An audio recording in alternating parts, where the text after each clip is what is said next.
Et si vous viviez en deçà de votre potentiel? Et si vous étiez capable de plus que ce que vous pouvez imaginer actuellement? Ces questions ne sont pas conçues pour semer le doute, mais plutôt pour allumer un feu en vous. Le voyage pour libérer votre potentiel commence par une seule question, dérangeante. Êtes-vous vraiment éveillé? Ce voyage ne concerne pas les réussites extérieures ou les possessions matérielles. Il s'agit de la croissance intérieure, de l'alignement de votre conscience, de votre corps et de votre esprit. Ces trois piliers sont les fondations sur lesquelles vous pouvez construire une vie de sens, de but et d'épanouissement. C'est un voyage qui exige du courage, de la discipline et un engagement constant envers l'amélioration de soi. Mais les récompenses sont incommensurables. Une vie vécue avec intention, clarté et impact. Êtes-vous prêt à vous éveiller à votre véritable potentiel? Le premier pilier, la conscience, est le fondement de votre être. C'est le compas qui vous guide vers ce qui est juste, vrai et équitable. Éveiller votre conscience n'est pas un processus passif. Cela exige un engagement actif avec le monde qui vous entoure, une volonté de remettre en question vos hypothèses et un engagement à vivre en accord avec vos valeurs. Cet éveil commence par la prise de conscience. Soyez attentif à vos pensées, à vos émotions et à vos réactions au monde. Qu'est-ce qui vous fait vous sentir vivant? Qu'est-ce qui vous laisse épuisé et insatisfait? Ce sont les murmures de votre conscience, vous guidant vers votre moi authentique. Le chemin de la découverte de soi n'est pas linéaire. Il y aura des revers, des moments de doute et des moments où vous vous sentirez perdu. Mais c'est dans ces moments d'incertitude que vous avez l'opportunité d'apprendre le plus sur vous-même. Accueillez l'inconfort, car c'est dans l'inconnu que vous trouverez votre plus grande croissance. La gratitude est l'antidote à l'insatisfaction. Lorsque vous vous concentrez sur ce que vous avez, plutôt que sur ce qui vous manque, vous changez votre perspective de la rareté à l'abondance. Ce simple changement de mentalité peut avoir un impact profond sur votre bien-être. Prenez le temps chaque jour de réfléchir aux choses pour lesquelles vous êtes reconnaissant, aussi petites soient-elles. L'air que vous respirez, le toit au-dessus de votre tête, les personnes dans votre vie, ce sont toutes des bénédictions à chérir. La bonté, comme la gratitude, est un muscle qui doit être exercé régulièrement. Recherchez des occasions de faire preuve de bonté, grandes et petites.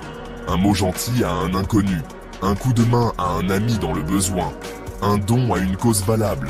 Ces actions non seulement profitent aux autres, mais nourrissent également votre propre âme. Rappelez-vous, le monde est le reflet de vous-même. En cultivant la gratitude et en pratiquant la bonté, vous contribuez à un monde plus positif et plus compatissant. La justice n'est pas un concept passif, c'est une quête active.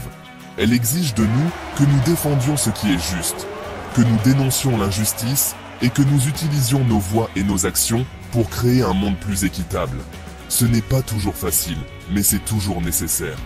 Commencez par examiner vos propres préjugés et biais. Nous en avons tous, et le premier pas vers le démantèlement de l'injustice est de reconnaître notre propre rôle dans sa perpétuation. Renseignez-vous sur les problèmes qui vous tiennent le plus à cœur et utilisez votre voix pour plaider en faveur du changement. Soutenez les organisations qui œuvrent pour créer une société plus juste et équitable. N'oubliez pas que la lutte pour la justice est un marathon, pas un sprint. Il y aura des revers et des moments de désespoir. Mais c'est par nos efforts collectifs, notre engagement indéfectible envers la justice, que nous pouvons créer un monde meilleur pour nous-mêmes et pour les générations à venir. Section 5. Le vaisseau de votre potentiel. Le deuxième pilier, votre corps, est le vaisseau de votre potentiel. C'est l'instrument par lequel vous expérimentez le monde, interagissez avec les autres et poursuivez vos objectifs. Négliger votre santé physique revient à négliger votre potentiel. Cela ne signifie pas que vous devez devenir un athlète de haut niveau, mais cela signifie faire des choix conscients pour nourrir et renforcer votre corps. Pratiquez régulièrement une activité physique que vous appréciez, que ce soit la course à pied, la natation, la randonnée, ou simplement une promenade dans la nature. Nourrissez votre corps avec des aliments nutritifs qui fournissent l'énergie et les nutriments dont il a besoin pour fonctionner de manière optimale. Privilégiez le sommeil, car c'est pendant le repos que votre corps se répare et se régénère. Section 6. Discipliner le corps, nourrir l'esprit. La discipline ne consiste pas à se priver, il s'agit de faire des choix qui correspondent à vos valeurs et à vos objectifs. Cela s'applique à votre santé physique autant qu'à tout autre domaine de votre vie. La nourriture que vous consommez, la quantité de sommeil que vous dormez, la façon dont vous bougez votre corps, ce sont tous des choix qui ont un impact direct sur votre bien-être physique et mental. Prenez le temps de nourrir votre corps avec des aliments sains, même lorsqu'il serait plus facile de se tourner vers des collations transformées. Choisissez de bouger votre corps régulièrement, même lorsque vous vous sentez fatigué ou démotivé. N'oubliez pas que la discipline n'est pas un fardeau, mais une libération. C'est la clé pour libérer votre potentiel physique et vivre une vie pleine de vitalité et de force. Section 7. La source d'énergie. Votre corps est une source d'énergie incroyable, mais cette énergie doit être cultivée et gérée avec sagesse. Tout comme vous économiseriez la batterie de votre téléphone, vous devez également être attentif à vos propres niveaux d'énergie.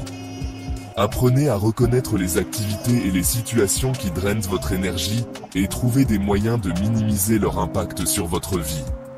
À l'inverse, identifiez les choses qui vous dynamisent, qui vous remplissent de passion et d'enthousiasme, et réservez-leur du temps dans votre emploi du temps. Cela peut signifier fixer des limites avec des personnes ou des situations qui vous épuisent constamment. Cela peut signifier dire non plus souvent afin de pouvoir dire oui aux choses qui comptent vraiment. N'oubliez pas que votre énergie est une ressource précieuse. Investissez-la judicieusement. Section 8. L'esprit comme une arme. Le troisième pilier, votre esprit, est une arme. Il peut être votre meilleur allié ou votre ennemi le plus redoutable, selon la façon dont vous le maniez. Un esprit discipliné a le pouvoir de surmonter n'importe quel obstacle, d'atteindre n'importe quel objectif. Un esprit indiscipliné, cependant, est facilement distrait, influencé par des désirs passagers et sensible aux pensées et aux émotions négatives. Tout comme vous entraînez votre corps à devenir plus fort et plus résilient, vous devez également entraîner votre esprit. Cela implique de cultiver la pleine conscience, la capacité d'observer vos pensées et vos émotions sans jugement. Cela implique également de pratiquer la gratitude, de se concentrer sur les aspects positifs de votre vie et de développer un état d'esprit de croissance, en considérant les défis comme des opportunités d'apprentissage et de développement. Adonnez-vous à des activités qui stimulent votre esprit, que ce soit la lecture, l'apprentissage d'une nouvelle langue ou la résolution d'énigmes. Plus vous utilisez votre esprit, plus il devient vif. Section 9. S'aligner pour la grandeur. Le véritable pouvoir ne réside pas dans l'un de ces piliers isolément, mais plutôt dans leur synergie, leur alignement harmonieux. Lorsque votre conscience, votre corps et votre esprit travaillent de concert, vous libérez un niveau de potentiel que vous n'auriez jamais cru possible. Cet alignement ne se fait pas du jour au lendemain. C'est un processus continu d'introspection, d'amélioration de soi et de prise de décision consciente. Il s'agit de faire chaque jour des choix qui correspondent à vos valeurs, à vos objectifs et à votre vision de l'avenir. Commencez aujourd'hui. Faites un petit pas dans la direction de chacun de ces piliers. Cultivez la gratitude. Bougez votre corps. Stimulez votre esprit. Le voyage pour libérer votre potentiel commence par un seul pas. Le monde a besoin de vous, au meilleur de votre forme. Éveillez-vous.